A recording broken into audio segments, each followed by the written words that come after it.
지금까지 제가 이 채널에서 약 380건 이상의 사건을 다뤘었더라고요. 굳이 사건의 성격대로 좀 분류를 해보자면 그중에 실종과 관련된 사건들도 참 많았었는데요.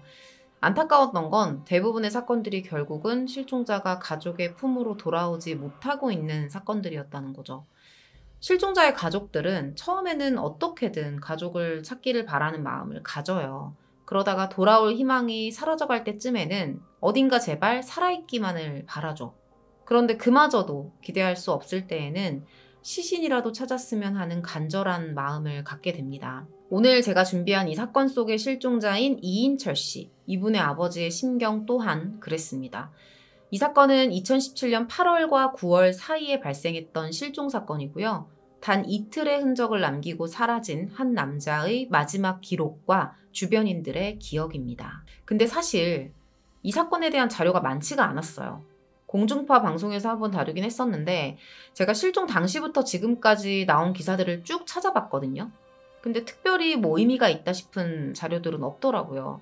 그래서 사실은 준비하는 과정에서 이 실종자분의 아버지와 좀 연락을 해보려고 했어요. 메시지를 보낼까 말까 좀 많은 고민을 했었는데 이미 가족들 입장에서는 해볼 만한 건 다 해보셨을 거라는 생각이 들더라고요. 그래서 지금 와서 제가 사건 유튜버로서 할 수 있는 일은 거의 지금 잊혀져 가고 있거든요, 이 사건이. 더 이상 언급되고 있지도 않고요. 그래서 이걸 다시 한번 좀 떠올리게끔 영상으로 준비를 하는 게 맞다고 생각을 해서 이렇게 진행을 하게 되었습니다.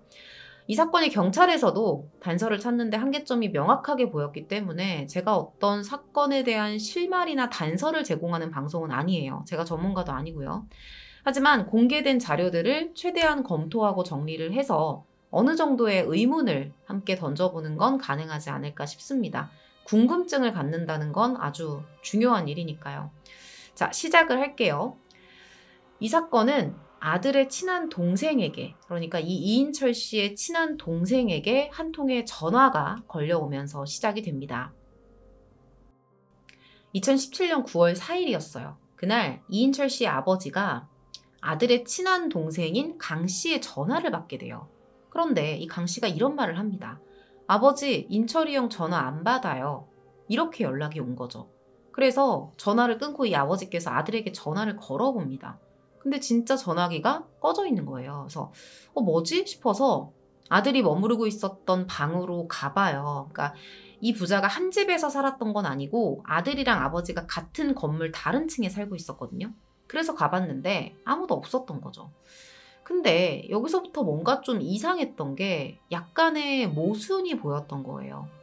자, 아들이 전화를 받지 않고 전화기를 꺼놨다. 이거는 너무나도 일상적이지 않은 모습이었어요. 왜냐면 지금까지 이렇게 가까이에 살지만 아들 인철 씨가 전화를 꺼둔 적은 없었고요. 특히나 장사를 한 15년 정도 하셨어요, 이분이. 그러다 보니까 전화기는 늘 켜놨었단 말이에요.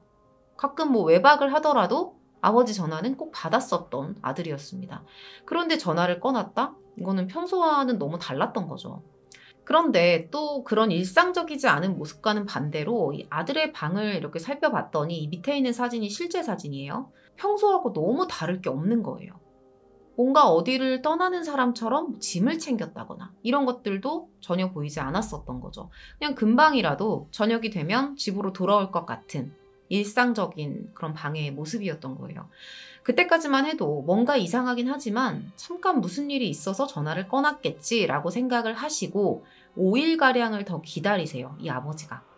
그런데 며칠이 지나도 이인철 씨는 집으로 돌아오지 않았고요. 당연히 생활 반응도 없었습니다. 결국 9월 9일에 이 아버지가 실종 신고를 하게 됩니다. 자, 지금부터는 이인철 씨의 마지막 행적을 좀 돌아볼 거예요. 그러면서 어디서부터 잘못된 건지 함께 이렇게 좀 짚어가면서 생각을 해보셨으면 좋겠습니다. 이 행적을 좀 설명하기 위해서 9월 4일에 이 씨의 아버지에게 전화를 걸었던 친한 동생 강 씨. 사진이 좀 잘 안 보이죠. 이 사람의 목격 진술에 사실 우리가 의존을 할 수밖에 없는 상황이에요. 카센터를 운영하고 있었던 사람인데 이렇게 말합니다. 8월 31일 오후 3시 30분경에 실종된 이인철 씨가 강 씨의 카센터에 와서 할리 데이비슨 바이크를 타고 나갔다는 거예요. 카센터 앞에 도로에 찍혀있는 CCTV인데 가평 방면으로 이 씨가 바이크를 타고 나가는 모습이 찍혀 있어요.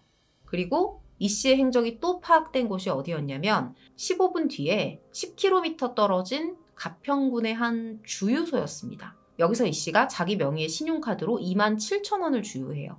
결제 내역도 확인이 됩니다. 그리고 그날 여자친구하고 점심을 먹을 때도 통화를 했었어요. 평상시하고 다를 게 없었다고 말합니다. 여자친구는. 그냥 웃으면서 통화를 끊었던 거죠. 자, 그리고 오후 5시 20분에 이 씨가 여자친구하고 마지막으로 이렇게 메시지를 주고 받습니다. 사진을 한 장 보냈고요. 이따가 연락할게 라는 메시지를 보내요. 본인이 가평에 왔다면서 약간 인증샷처럼 보낸 거예요. 풍경사진이죠. 본인의 얼굴은 없는. 자, 그런데 이후에 여자친구에게 인철 씨는 아무런 연락도 하지 않습니다. 자, 그러면 일단은 가평에 도착을 했다는 거예요. 실제 이 장소가 가평에 있는 한 리조트거든요.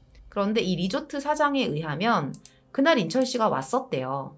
왔었는데 이런 말을 했다는 거예요. 자기한테. 땅을 좀 보여달라. 여름에 쓸 별장을 좀 지으려고 하는데 좀 알맞은 땅을 찾고 있다는 거죠. 그래서 이 두 사람이 1시간가량 배를 타고 강 주변을 좀 둘러봤다고 합니다.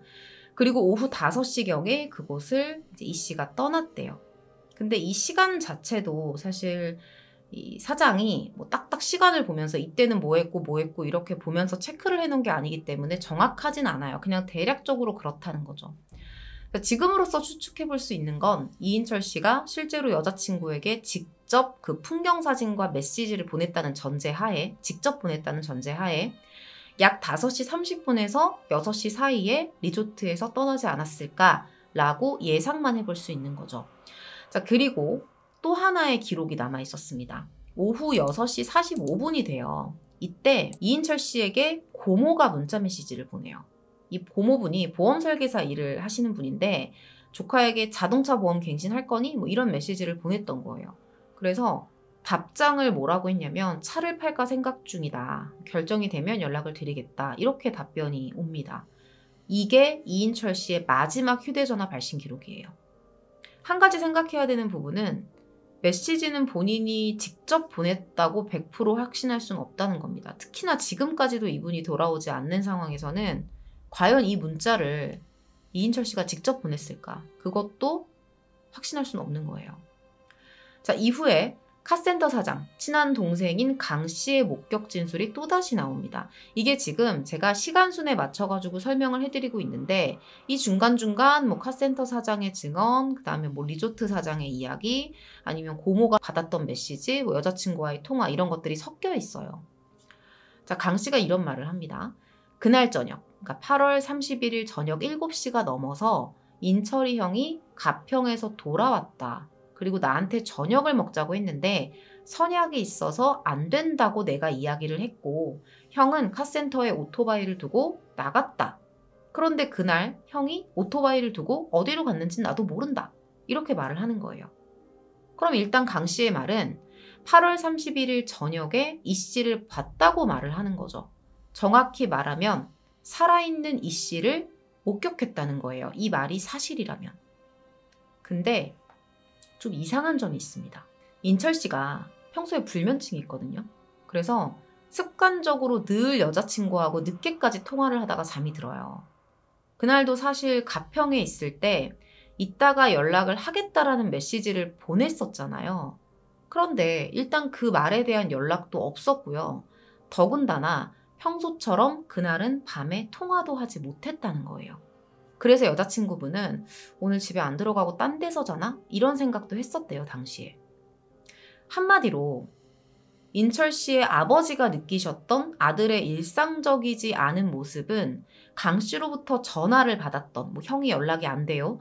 이런 전화를 받았던 9월 4일부터였지만 행적을 살펴보면서 타인의 이야기를 좀 들어보면 사실 8월 31일부터 뭔가 평소 같지 않았던 거예요. 늘 하던 것들을 이때부터 뭔가 하지 않기 시작한 거죠. 그런데 강 씨는 9월 1일에도 이인철 씨를 봤다고 말을 합니다. 이게 모든 사람들, 모든 목격담, 연락 이런 것들을 통틀어서 마지막 목격 시점이에요. 자, 뭐라고 얘기를 하냐면 9월 1일 오후 2시에서 3시경에 인철씨가 강씨의 카센터에 왔었대요. 그리고 여자친구랑 바다 보러 가 라는 말을 했다는 거죠. 평소에 이 두 사람이 한 동네 살면서 형제처럼 친하게 지냈었다고 해요. 그래서 이 씨의 바이크나 차 이런 게 강 씨의 카센터에 주차가 돼 있었고 필요하면 와서 차키를 들고 뭐 차나 바이크를 끌고 나가는 이런 게 일상이었다고 강 씨는 말합니다. 그날 9월 1일도 그렇게 이 씨가 카센터에 와서 차를 끌고 나갔다는 거예요. 바닷가에 간다면서. 정말 이 씨는 이날 카센터에 왔을까요? 그리고 또 차를 몰고 밖으로 나갔던 걸까요? 근데 그렇다고 보기에는 이 여자친구의 말이 또 너무 이상해요. 자, 여자친구는 정작 그 전날인 8월 31일부터 인철 씨와 연락이 되지 않았다고 말을 합니다. 불면증 때문에 하던 통화도 31일에는 안 했었다고 했잖아요. 언제부터, 어느 시점부터 이 씨에게 문제가 생겼던 걸까요? 자, 그러면 여기서 여러분들이 의문점이 생기실 것 같아요. 아니, 그러면 이인철 씨가 진짜 31일에 가평에서 카센터로 왔는지, 그리고 1일에 차를 끌고 나갔는지, 그걸 CCTV로 확인을 해보면 되잖아요 라고 말씀을 하실 것 같은데, 일단 이 카센터에는 CCTV가 설치가 전혀 안 돼 있어서 확인을 할 수는 없었어요.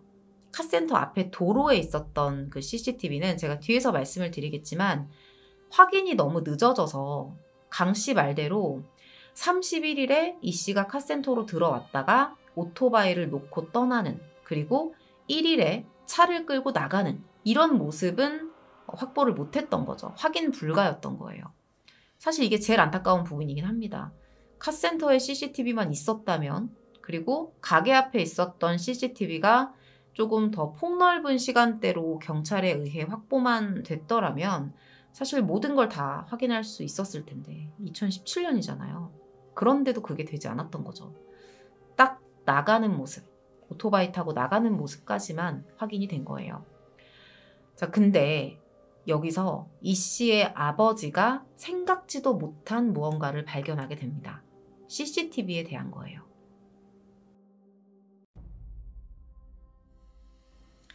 이인철 씨의 아버지가 아들이 찍었었던 그 과거의 사진들을 확인하는 과정에서 이상한 걸 발견한 거예요. 자, 이 사진이 8월 중순경에 이인철 씨가 카센터 사진을 찍은 거거든요. 근데 뒷배경을 봤더니 카센터 모습을 자세히 보니까 CCTV가 설치가 되어 있는 거예요. 알고 봤더니 강 씨가 이걸 떼어낸 거죠. 자, 당연히 경찰도 이것에 대해서 강한 의심을 품었습니다. 그런데 강 씨도 나름의 이유를 대요. 물론 이 이야기에 대해서 이인철 씨에 대한 부분은 좀 확인을 해볼 문제지만 강 씨가 이인철 씨랑 이 시기에 사초를 피웠다는 거예요. 여기서. 그래서 그걸 경찰한테 걸릴까봐 그 중순 무렵에 CCTV를 없앴다는 겁니다. 중순 무렵에. 한마디로 이건 무슨 얘기냐면 이인철 씨가 실종이 되고 나서 본인이 뭔가 캥기는 게 있어서 CCTV를 없앤 게 아니라 이미 8월 중순경에 카센터에서 해서는 안 될 행동을 했었고 뭔가 걸릴까봐 불안해서 그 시기에 없앤 거라는 거죠. 이 사건과는 무관한 행동이었다라고 주장을 하는 거예요. 실제로 검사를 해봤어요. 이 강 씨에 대해서. 그랬더니 대마초 양성 반응이 나옵니다. 자, 그래요. 그럴 수 있어요. 근데 우리가 잘 생각해 봐야 하는 건, 짚고 넘어가야 하는 건 뭐냐면 강 씨가 양성 반응이 나왔기 때문에 8월 중순에 CCTV를 떼었다는 주장은 사실일 것이다 라고 생각해서는 안 된다는 거예요. 이건 좀 무리가 있다는 거죠. 자, 대마초를 피웠던 건 사실이에요. 검사를 했으니까. 근데 이거는 그냥 이 사람이 대마초를 피웠다는 사실만 입증을 해주는 거지 8월 중순에 그거를 피워서 8월 중순에 CCTV를 뗀 거다. 그래서 이 실종 사건과는 연관이 없다라고 그런 식으로 논리가 전개가 되면 안 된다는 거예요. 까딱하면 그냥 그렇게 생각하게 되거든요. 그리고 제가 여기서 가졌던 의문점이 뭐였냐면 CCTV라는 거는 여러분들도 다 아시겠지만 뭔가 혐의점이 생기거나 문제가 생겼을 때 경찰이 확인을 해요. 아무 일도 없는데 갑자기 CCTV 봅시다 이러지는 않잖아요. 근데 왜 굳이 실종이라는 어떤 사건이 벌어지기 이전에 모든 CCTV를 수고스럽게 다 떼버렸을까요? 어느 날 갑자기 경찰이 와서 우리 카센터의 CCTV를 다 볼 거라는 그런 생각과 불안감이 있었던 걸까요? 사실 이 정도로 불안했다면 그 CCTV 내에 저장 매체 같은 거를 아주 흔적도 없이 없애버려야겠죠? 아니면 뭐 자기만 아는 곳에 숨긴다던가 그렇게 하는 게 좀 더 맞는 말이겠죠. 근데 또 강 씨의 주장을 들어보면 CCTV 저장 매체를 그냥 가게 앞에 버렸다 이렇게 말을 해요. 그리고 내가 가게 앞에 버려놓은 걸 고물을 주우시는 할아버지가 가져갔는데 그분이 누군지는 모른다 이렇게 말을 합니다. 이상하다는 생각 안 드세요? 모순이 조금 보인다는 생각이 들어요, 저는. 왜냐면 그렇게 숨기고 싶은 그리고 경찰이 이유 없이 들이닥칠 것만 같은 그런 불안감을 가지고 힘들게 카메라를 떼어냈던 것과는 정반대로 집 앞에 저장 매체를 그냥 던져놨다라고 말하는 게 이상하죠. 근데 이상한 건 이뿐만이 아니었습니다. 또 뭔가가 발견이 돼요. 차예요. 이인철 씨가 실종된 지 57일 만에 그동안 그렇게 찾아도 찾을 수 없었던 이 씨의 다코타 차량이 발견이 된 거예요. 근데 이게 발견된 장소가 더 이해할 수 없는 위치였어요. 어디였냐면 강 씨의 카센터에서 60m가량 떨어진 공터에서 발견이 된 거예요. 이렇게 들어가는 입구가 하나 있고요. 저 안쪽에 있는, 지금 왼쪽에 있는 동그라미 표시 보이시죠? 여기에서 자동차가 발견이 된 거예요. 이 파란색 지붕으로 된 거는 이제 카센터고요. 이 거리는 60m 정도가 됩니다. 자, 그리고 중요한 건 이 차가 발견된 위치가 CCTV 사각지대예요. 강 씨는 분명히 이렇게 말했어요. 9월 1일에 이 씨가 이 차를 타고 나갔다라고 이야기를 했었죠. 이상하죠? 왜 차가 여기 있을까요? 이것에 대해서 강 씨는 우리 둘이 9월 1일에 이런 대화를 짧게 했었다라고 말해요. 어떤 대화였냐? 이 씨가 차 키 어딨어? 라고 물어봤고 강 씨가 거기 걸려있어 라는 말을 했다는 거죠. 그래서 자기는 당연히 이 씨가 차를 가지고 나갔다고 경찰에 진술을 했던 거다 이렇게 말을 하는 거예요. 근데 직접 차를 끌고 나가는 모습을 본 건 아니라고 말합니다. 더 이상한 건 이 차가 발견된 위치가 카센터에서 가까운 것도 있지만 카센터에서 고개만 살짝 돌리면 그냥 보이는 위치예요. 근데 강 씨가 몰랐다는 거는 의문스러운 부분이죠. 지금 위에 있는 사진이 실제 카센터에서 고개를 돌렸을 때 보이는 위치예요. 그냥 자동차가 보여요. 자, 어쨌든 이제 차를 살펴봐요. 근데 바닷가를 갔다 왔다고 보기에는 바퀴나 이 휠하우스가 너무 깨끗한 거예요. 진짜 너무 깨끗했습니다. 여기에다 이 차를 세워둔 사람이 누굴까요? 자, 여기서 의미 있는 제보가 하나 들어오는데요. 카센터 인근에 한 사무실이 있어요. 여기 사장님이 창밖을 내려다보면 이런 풍경이 보이거든요.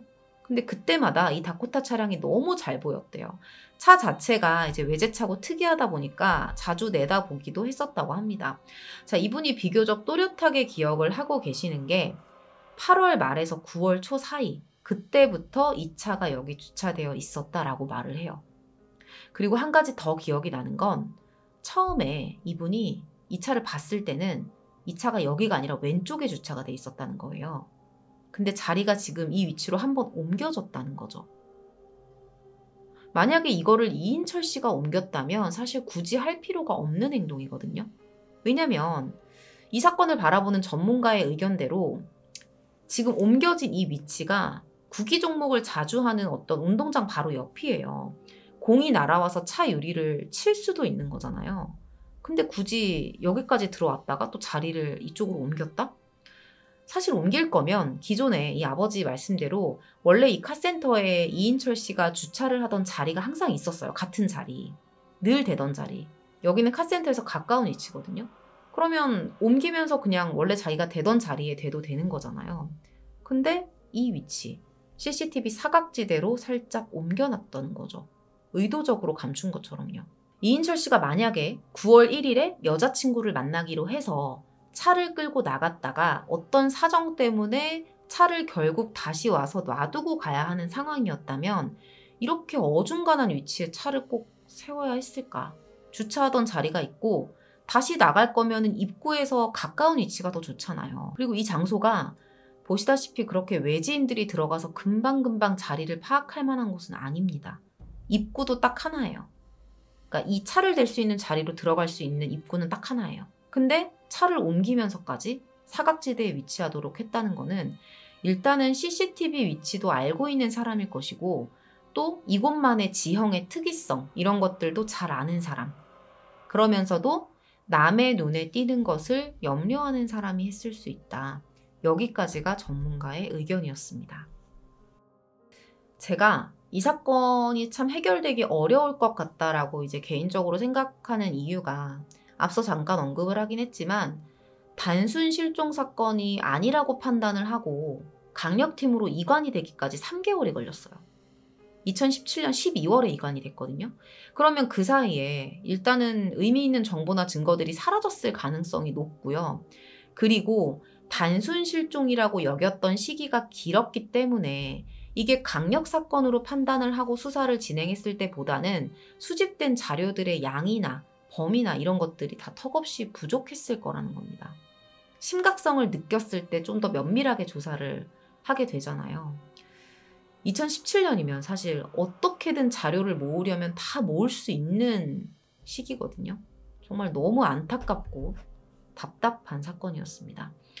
사실 이 사건에서 용의자로 지목됐었던 사람이 강 씨만 있었던 게 아니에요. 이 이인철 씨하고 같이 가게를 운영했었던 동업자도 있었습니다. 이인철 씨가 15년 정도 닭발집을 운영했었는데 이 동업자가 실종 이후에 SNS나 이런 곳에 동업자의 실종에 대한 언급이 없었다. 이런 이유로 의심을 받았다는 거예요. 근데 사실 언급 안 할 수 있죠. 내 동업자가 실종이 됐다고 해서 다 SNS에 막 떠들어야 되는 건 아니잖아요. 그리고 실제로 조사를 했을 때는 이제 별다른 혐의점은 없었다고 합니다. 그리고 한 가지. 이인철 씨가 31일에 갔었다는 그 가평 리조트 사장에 의하면 그날 이 씨 표정이 안 좋았대요. 근심 걱정도 많아 보이고 이런 말도 했대요. 자기가 조폭들이랑 엮인 게 있다. 곤란한 일도 좀 많다. 그러면서 통화도 계속 했었다고 합니다. 이인철 씨 아버지도 이거하고 비슷한 얘기를 들은 적이 있다고 했어요. 싸워서 죽을 뻔했다. 이런 이야기. 과거에 아버지한테도 그런 얘기를 했었던 거죠. 자, 그러면 지금까지의 이런 모든 내용들을 다 종합을 해서 내려볼 수 있는 추측은 사실 대마초 있었죠. 이런 거 조폭 이런 단어들이 나오는 걸 보면 어느 정도 이 실종자분이 그런 것들과 연관이 실제로 있었다고 보여져요. 그리고 대마초를 강 씨의 카센터에서 했다는 것 그리고 강 씨도 실제로 양성 반응이 나왔던 걸 보면 조심스럽지만 어쩌면 강 씨를 아주 배제시키지 않으면서도 또 조직적인 것들이 연관되어 있는 사건일 가능성도 있어 보입니다. 이인철 씨 아버지가 이 사건이 자발적인 잠적이 아니라고 판단하는 이유, 실종이다 이렇게 판단하시는 이유는 평소의 아들의 모습 때문이었어요. 이분이 이인철 씨가 자녀가 2명이 있어요. 5살, 6살의 아들, 딸인데 지금은 더 많이 컸겠죠. 실종 2년 전에 이혼을 했거든요. 아이들은 엄마가 양육권을 가지고 있었고요. 비록 직접 아이들을 맡아서 키우지는 못했지만 이인철 씨는 2년 내내 보름에 한 번 토요일이 되면 아이들을 데리러 서울로 갔었습니다. 그리고 2 아이에게 늘 좋은 아빠가 되기 위한 노력을 했었던 그런 사람이에요. 매달 양육비도 잊지 않고 보냈었고요. 이렇게나 아이들이 끔찍하고 소중한 아빠인데 대책도 없이 이렇게 잠적하지는 않았을 거다라고 생각을 하시는 거죠. 그리고 지인의 말에 의하면 8월 29일까지만 해도 이인철 씨가 평소처럼 격투기 운동을 하러 왔었대요. 그게 루틴이에요. 화요일, 목요일마다 운동을 하러 가시는데 그날도 갔었다는 겁니다. 그리고 9월 16일에는 촬영을 앞두고 있었다고 합니다. 이분이 배우에 대한 어떤 욕심과 꿈이 있으셨던 것 같아요. 어쩌면 이 아버지의 예상대로 범죄의 피해자가 되었을 가능성도 높다는 생각이 듭니다. 실종 1년 정도 지났을 때는 살해 후에 안매장되었을 것으로 확신한다라는 말씀도 하셨었거든요. 그래서 시신이라도 찾고 싶어 하셨던 거죠. 스스로 나쁜 생각도 하셨었는데 그건 아들이 원치 않을 것 같아서 하지 않았다고 했거든요. 사실 이것도 마음 한켠에서는 언젠가는 돌아올 아들을 기다리기 위해서가 아닌가라는 생각을 했습니다. 2017년 8월 31일에서 9월 1일 사이에 실종된 당시 나이 40세의 이인철 씨를 찾고 있습니다. 경기도 남양주시 일대에서 실종됐고요. 키 175cm의 다부진 체격, 콧수염과 뚜렷한 이목구비를 가지고 있습니다. 살아계신다면 벌써 5년이라는 세월이 흘렀기 때문에 지금 보시는 이 사진과는 많이 다른 모습일 수 있지만 이목구비는 크게 변하지 않았을 거라는 생각이 듭니다. 이 얼굴을 잘 기억해 주시기 바랍니다. 오늘 준비한 미제 사건, 이인철 씨 실종 사건은 여기서 마무리하도록 하겠습니다. 꼭 가족의 품으로 돌아오셨으면 좋겠습니다. 긴 시간 시청해 주셔서 감사합니다.